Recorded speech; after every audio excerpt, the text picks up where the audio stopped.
ఈరోజు మన రాష్ట్రానికి వస్తే ఈ కొండ సభ్యులందరూ అర్థం చేసుకోవాల్సింది, ప్రధానంగా అనేక నదులున్న 3 నదులు ప్రధానంగా మనం చూస్తే కృష్ణ, గోదావరి, వంశధార, పెన్నా ఉంది. కానీ చాలా వరకు నీళ్ళు వచ్చే పరిస్థితి లేకుండా over a period of time ఉండే నీళ్ళు కూడా గోదావరి అవన్నీ శ్రీశైలంకి వచ్చిన తర్వాత ఆ ప్రాబ్లం వచ్చే పరిస్థితికి వచ్చింది. ఈరోజు మన రాష్ట్రానికి ఒక గేమ్ చేంజర్ పోలవరం. నేను అందుకే అనేక సందర్భాలు చెప్పాను, పోలవరం ఆంధ్రప్రదేశ్ రాష్ట్రానికి ఒక జీవనాడి, ఒక వెన్నెముక.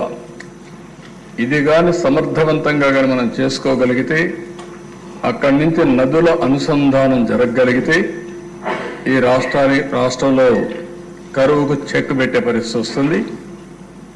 కరువును నివారించగలిగితే బంగారం పండించే రైతాంగం ఉన్నారు, పెట్టుబడులు వస్తాయి, త్రాగునీటి సమస్య కూడా పరిష్కారం అవుతుంది. కొన్ని ప్రాంతాల్లో ఫ్లోరైడ్ నీళ్లుండి అనేక ఆరోగ్య సమస్యలు వస్తున్నాయి. ఈస్ట్ వెస్ట్ గోదావరి జిల్లాల్లో చూస్తే ఎక్కువ చేపల చెరువులు వచ్చిన తర్వాత కలుషితమైన నీరు తాగే పరిస్థితికి వస్తున్నాం. అయితే ఆ దిశ ఎక్కువ సభ్యులందరికీ కూడా, మీకే కాకుండా రాష్ట్రంలో ఉండే ప్రజలు కూడా అర్థం చేసుకోవాల్సిన అవసరం ఉంది.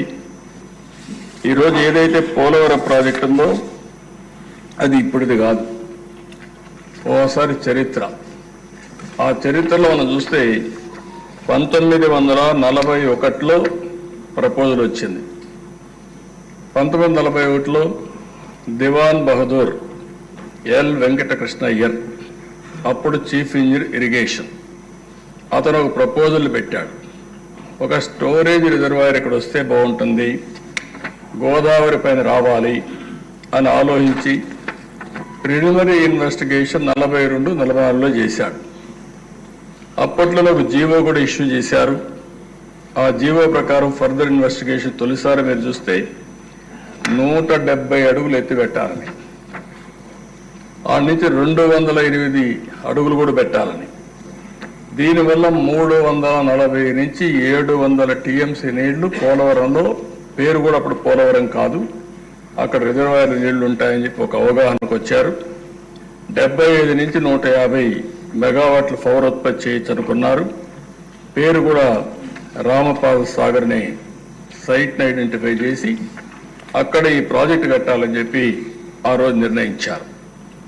కడాన దిశ ఈ ప్రాజెక్టుని గోవిందరాజు అయ్యంగారని 5-6 ఆగస్టు 1947లో ఇవన్నీ కూడా కన్సల్టెంట్గా ఉండి ఇవన్నీ ఎస్టాబ్లిష్ చేసి ఇది ఫీజిబిలిటీ ఉంది, selection of site for dam is the best available site అని ఫైనలైజ్ చేశారు. ఆ రోజు కానీ ఇప్పుడు వచ్చినట్టు పోలవరం పూర్తయిన దిశ ఎస్ఎస్ఆర్ 47-48 ప్రకారం 129 కోట్లు, ఈరోజు 55,000 కోట్లు. అంటే ఆ రోజు ఈ ప్రాజెక్ట్ అయిపోయింటే రాష్ట్రం ఎంత సువిష్టమయ్యేదో, ఎంత అభివృద్ధి అయ్యేదో ఒక ఉదాహరణ మాత్రం. అది అయిన తర్వాత దిశ చాలా సమస్యలు వచ్చాయి, కానీ అందరూ మర్చిపోయాం. స్వాతంత్రం వచ్చింది, రాష్ట్రం వచ్చింది, మళ్ళా రాష్ట్రం కలిసింది, రాష్ట్రం విడిపోయింది. ఎన్ని జరిగినా కూడా అప్పట్లో ఎవరూ పట్టించుకోకుండా 15/5/1981లో మాత్రం అంజయ్య గారు ఫౌండేషన్ వేశారు. ఫౌండేషన్ వేసి ఆయన ఫౌండేషన్ మాత్రం వేశాడు, కానీ ప్రాజెక్ట్ ఏమి స్టార్ట్ చేయకపోతే రాజశేఖర రెడ్డి వచ్చిన తర్వాత దాన్ని ఎన్ని ఇబ్బందులు పెట్టాలో అన్ని ఇబ్బందులు పెట్టి అస్తవ్యస్తం చేసి ప్రాజెక్ట్ని ఇది అసాధ్యమనే పరిస్థితికి వచ్చారు. మొట్టమొదటిసారి దిశ రాష్ట్ర విభజన జరిగిన తర్వాత హైదరాబాద్ ఇన్కమ్ తెలంగాణకు వెళ్తుంది, ఆంధ్రప్రదేశ్కి ఆదాయం లేదు. కాబట్టి ఈ ఆదాయం రావాలంటే కొన్ని అనౌన్స్ చేయాలనే ఉద్దేశంతో పోలవరాన్ని ఒక నేషనల్ ప్రాజెక్టుగా అనౌన్స్ చేశారు. ఈరోజు హైదరాబాద్ ఉంది దిశ, నాలెడ్జ్ ఎకానమీకి చిరునామా. ఈరోజు దాన్ని ఒక ఆదర్శంగా చేశాం. అలాంటి రాష్ట్రానికి అక్కడ ఇచ్చినప్పుడు దీనివల్ల మనకు పూర్తిగా ఫలితాలు రాకపోయినా ఇక్కడి నుంచి శ్రద్ధ పెట్టాలనే ఉద్దేశంతోనే ఆ రోజు నేను ఒకటే ఆలోచించా. ఒకటి అమరావతి, రెండు పోలవరం. ఈ రెండు మనకు రెండు కళ్ళుగా తీసుకుపోవాలనే ఉద్దేశంతోనే రెంటిపైన కూడా శ్రద్ధ పెట్టాం. మూడోది, ఆంధ్రప్రదేశ్కు ఉండే పెద్ద అవకాశం సీ కోస్ట్. పోర్ట్ లెడ్ ఎకానమీకి ముందుకు పోతే బ్రహ్మాండంగా అభివృద్ధి అవుతామనే ఉద్దేశంతో ఈ మూటిపైన కూడా దృష్టి పెట్టి ఒక పక్క పెట్టుబడులు, ఒక పక్క అమరావతి, ఇంకొక పక్క పోలవరం ద్వారా నదుల అనుసంధానానికి మనం ముందుకు పోయాము. అయితే అధ్యక్ష, ఆ రోజు నేను ముఖ్యమంత్రి అవుతానే, అంటే రిజల్ట్స్ వచ్చాయి, క్లియర్గా మెజారిటీ వచ్చింది. కేంద్రంలో 14లో నరేంద్ర మోడీ గారు ప్రధానమంత్రి అయ్యారు. ఎన్డీఏలో పార్ట్నర్స్గా ఉన్నాం. నేను ఆ రోజు ఢిల్లీ పోయినప్పుడు నా అనుభవంతో ఒకటి ఆలోచించాను, నాకు నాలెడ్జ్ ఉంది కాబట్టి.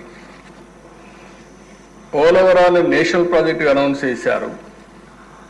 ఇందులో ముంపుకు గురయ్యే 7 మండలాలని తెలంగాణ రాష్ట్రంలో పెట్టారు. అంటే తెలంగాణ రాష్ట్రంగానే ఒప్పుకోకపోతే పోలవరం ఇంకెప్పటికీ సాధ్యమే లేదు, కలగా మిగిలిపోతుంది. నేను ఆ రోజు రాజ్నాథ్ సింగ్ గారు, వెంకయ్య నాయుడు గారు ఉన్నారు. ఇద్దరిని ఒకటే చెప్పాను. రాజ్నాథ్ సింగ్ గారు పార్టీ ప్రెసిడెంట్, ఇద్దరికి ఒకటి చెప్పాను. మీరు పోలవరం ఏదైతే 7 మండలాలు ఉన్నాయో ఆ 7 మండలాలు ఆంధ్రప్రదేశ్ రాష్ట్రానికి ఇవ్వకపోతే రేపు ఈ ప్రాజెక్ట్ అసాధ్యం. ఇప్పటికే నష్టపోయాం, ఇంకా కూడా నష్టపోవడానికి మేము సిద్ధంగా లేము. ఎట్టి పరిస్థితుల్లో 7 మండలాలు ఇస్తేనే నేను ప్రమాణ స్వీకారం చేస్తాను, లేకుంటే నాకు ఈ ముఖ్యమంత్రి పదవి వద్దని చాలా స్పష్టంగా చెప్పాను. ఆ రోజు అధ్యక్ష, మామూలుగా పార్లమెంట్ కానీ అసెంబ్లీ కానీ ఏం చేస్తామంటే ముందు మంత్రివర్గం, దెన్ ఎమ్మెల్యేలు ప్రమాణ స్వీకారం, దెన్ రెగ్యులర్ బిజినెస్ స్టార్ట్ అవుతుంది.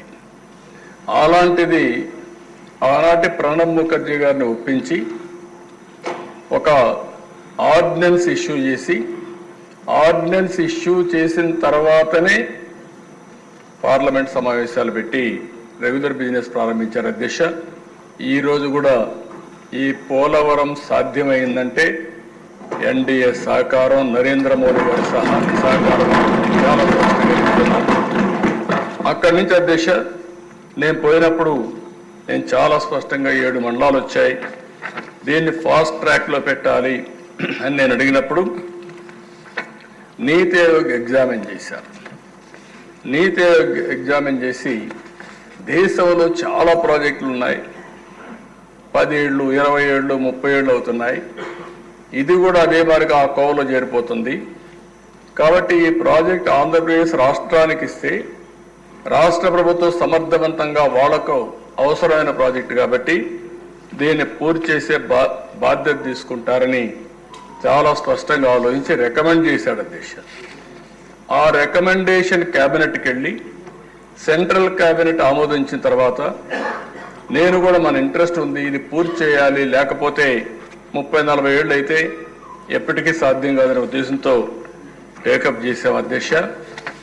ఆ రోజు రైట్ మెయిన్ కెనాల్ పూర్తయింది, పోలవరం ఇంకా పూర్తి కావాలి. అప్పటికి సైట్లో కూడా డిస్ప్యూట్స్ ఉన్నాయి, చాలా కోర్టు కేసులు ఉన్నాయి. ఇది 3-4 ఏళ్ళైనా మినిమం పడుతుంది. 3-4 సంవత్సరాలు నీడు రాకుండా ఉండడం కరెక్ట్ కాదని రైట్ మెయిన్ కెనాల్లో ఎక్కడెక్కడ చిన్న బిడ్స్ అన్ని ఉంటే ల్యాండ్ ఎక్వేషన్ చేసి పనులు పూర్తి చేసి అక్కడి నుంచి నేను పట్టెసీమ లిఫ్ట్ ఇరిగేషన్ పెట్టి పట్టెసీమ ద్వారా నీళ్లు తీసుకొచ్చి దగ్గర 100 టీఎంసీ నీళ్లు కృష్ణా డెల్టాకు తీసుకొచ్చి 2 నదులను సంధానం చేశాను. కృష్ణా డెల్టా ఒక విచిత్రమైన పరిస్థితి. ఎప్పుడు కూడా కృష్ణా డెల్టా అనేది ఎప్పటి నుంచో నీళ్లు ఇస్తున్నారు, కానీ ఇటీవల కాలంలో పైన ప్రాజెక్టులు వచ్చిన తర్వాత కృష్ణా డెల్టాకు నీళ్లు రాకుండా, ఒకవేళ నీళ్లు వచ్చినా లేటుగా వచ్చేదానివల్ల ఏ అక్టోబర్కు ఆ ప్రాంతంలో లేటుగా ఆగస్టు, సెప్టెంబర్ ఆ ప్రాంతం నీళ్లు ఇవ్వడం, మంచి తుఫాన్ సీజన్లో పంటలు పడడం, తుఫానుకు నష్టపోవడం జరుగుతూ ఉంటే ఇట్లా కాదు, జూన్లోనే పంటలు వేసే విధంగా చేయాలనే ఉద్దేశంతో గోదావరి నీళ్లు ఇక్కడ తీసుకొచ్చాం.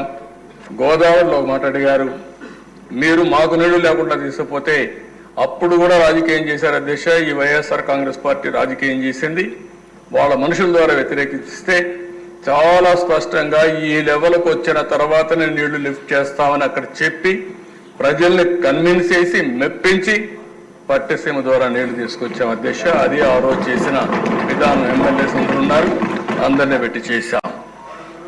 ఇక్కడ వచ్చిన నీళ్ల అధ్యక్ష పట్టిసీమ 1 yearలో పూర్తి చేశాం. అక్కడి నుంచి నీళ్లు వస్తే ఆ నీళ్లు పొదుపు చేసి శ్రీశైలంలో రాయలసీమకు నీళ్ళు ఇచ్చాం. ఈరోజు రాయలసీమలో పండ్ల తోటలు వచ్చాయంటే ఒకప్పుడు నాకు ఆలోచిస్తే అనిపిస్తుంది దిశ, ఓసారి చరిత్రలు ఈ మాదిరిగా ఉంటాయి.